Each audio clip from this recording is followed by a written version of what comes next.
Hi there, Japan fans. Today's show, we are going to be talking about Japanese presenting in English.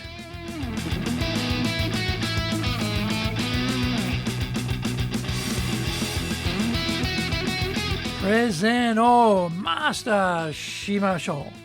This is the 7th year of the Presentation Japan Series podcast. We are beaming around the world to you from sunny Minato-ku in Tokyo. And I'm your host, Dr. Greg Story, Dale Carnegie Tokyo franchise owner, the president of Dale Carnegie Tokyo Training, and the 3-time best-selling author of Japan Sales Mastery, which is Zaegyo in Japanese, Japan Business Mastery, and Japan Presentations Mastery, plus Stop Wasting Money on Training, which in Japanese is Training de okane o muda ni suru wa yamimashou, and all are available on Amazon. Through this podcast, I want to help you to become a better speaker, to be 1, clear, 2, confident, 3, persuasive, and 4, highly influential with those around you. Don't forget to subscribe and share this podcast with your family, friends, and colleagues. We are not being sponsored by Libsyn, but we value your privacy, which is why we have our podcast hosted by Libsyn.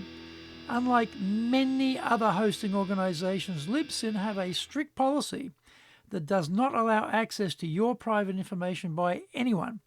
Here is our daily podcast lineup on Apple Podcasts. Mondays, the Cutting Edge Japan Business Show podcast. Tuesday, the Presentations Japan series, and every second Tuesday, the Business Tatsujin no Oshie Show. Wednesdays, the Sales Japan series. Thursdays, the Leadership Japan series, and every second Thursday, the Business Pro Podcasto Show. Fridays, the Japan Business Mastery Show podcast, and Saturdays, Japan's top business interviews. Now, this is episode number 338. Today we're talking about helping Japanese present in English becomes more urgent. Major money has been spent for decades by the Japanese government to improve the level of English in Japan. And you'd have to say with fairly limited success. Japan faces a declining population, and the National Institute of Population and Social Security Research estimates Japan's population will decline by 21% to only 100 million by 2049. At the same time, Japanese companies are looking outside to grow their businesses. This is good for Japan, except that when you become international, you need to deal in English. Where are these English speakers going to come from? Prior to the Lehman Shock, there were over 80,000 Japanese students traveling abroad to study. After the Lehman Shock, this number dropped down to about 50,000 a year and has crawled back to around about 60,000. Lately, 70% of those studying abroad only stayed for 1 month, which makes you wonder what they picked up in that short period. Another worrying thing is that young Japanese are not interested in going abroad to study. Over 60% of high school students said they would rather stay in Japan, and over 50% of young people in general said the same thing. So, where are the needed English speakers going to come from? The answer is from inside our companies. Larger companies will send their Japanese staff abroad to work, and in the process they improve their international understanding and their language skills. In the past, these returnees have been an alien force for companies because they come back with a different mindset, and the companies haven't been flexible enough about integrating them into the mothership. This is getting better, and where it hasn't, these valuable employees jump ship to a better environment, that is to say, our firms, where their talents, particularly language ability, can be fully utilised. The general acceptance of mid-career hires has improved a lot in Japan too, and we can all thank the 1999 collapse of Yamaguchi Securities for that.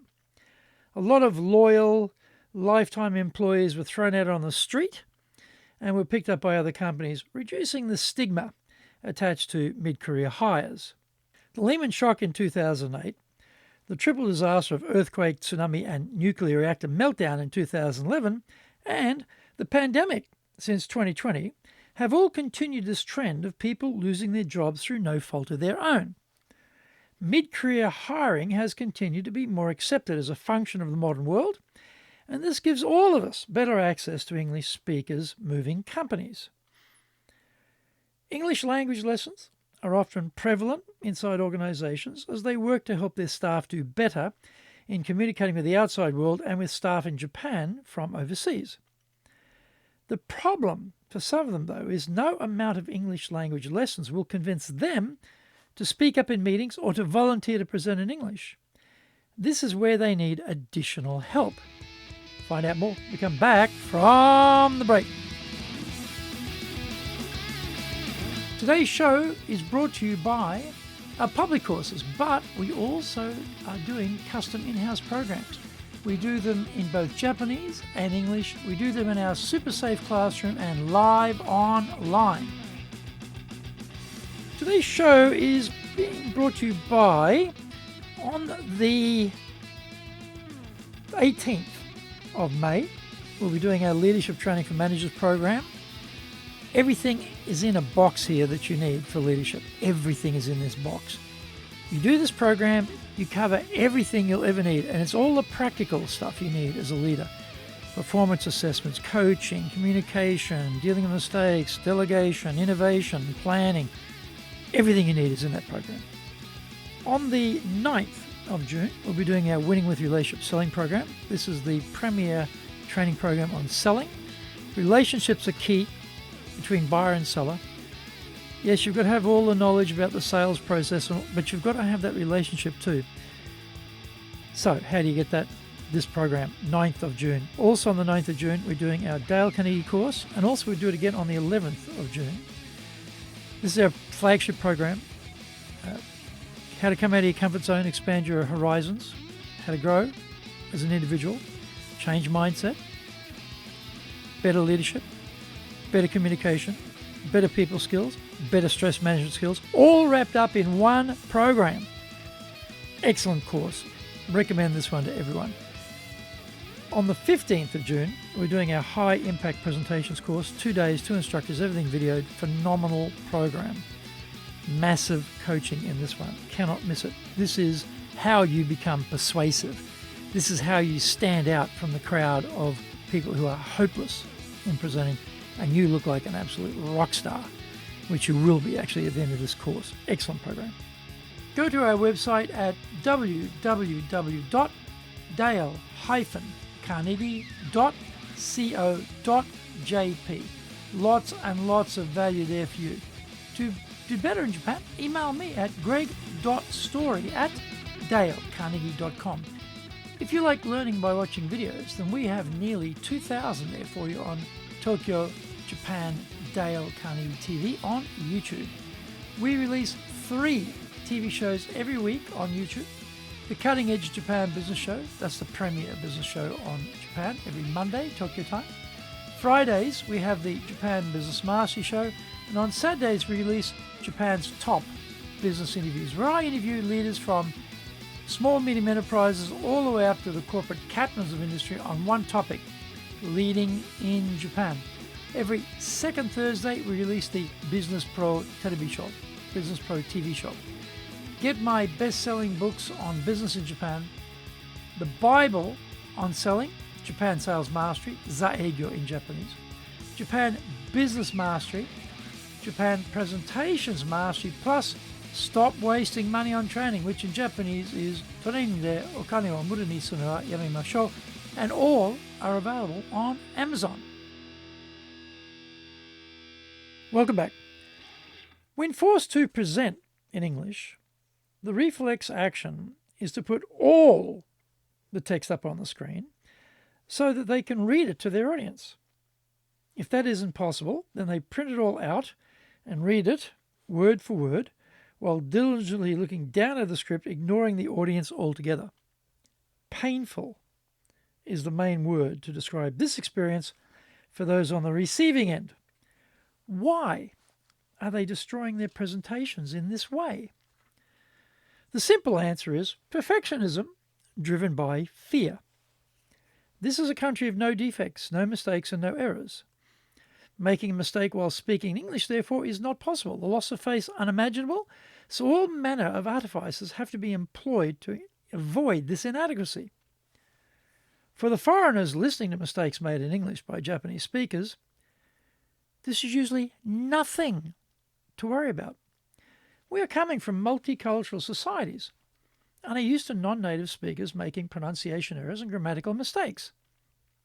We just mentally rearrange what they said into the correct alignment and answer their questions or make our contribution to whatever they said without missing a beat.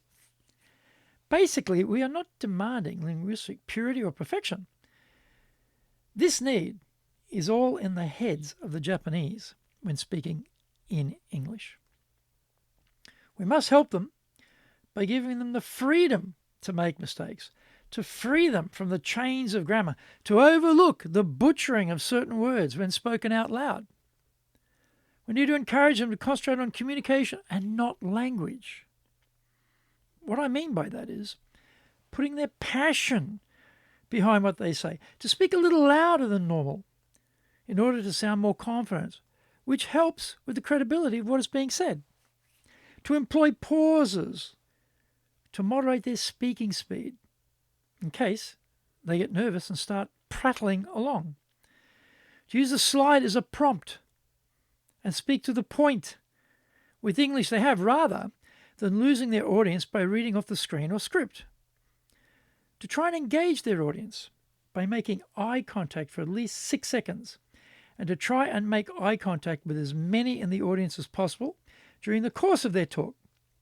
In this way, they can establish the feeling of a personal connection between speaker and listener, which is completely independent of language capability.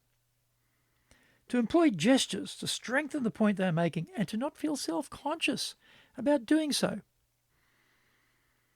We have limited access to those Japanese who've lived abroad and so have to make the most of those we have managed to attract into our companies.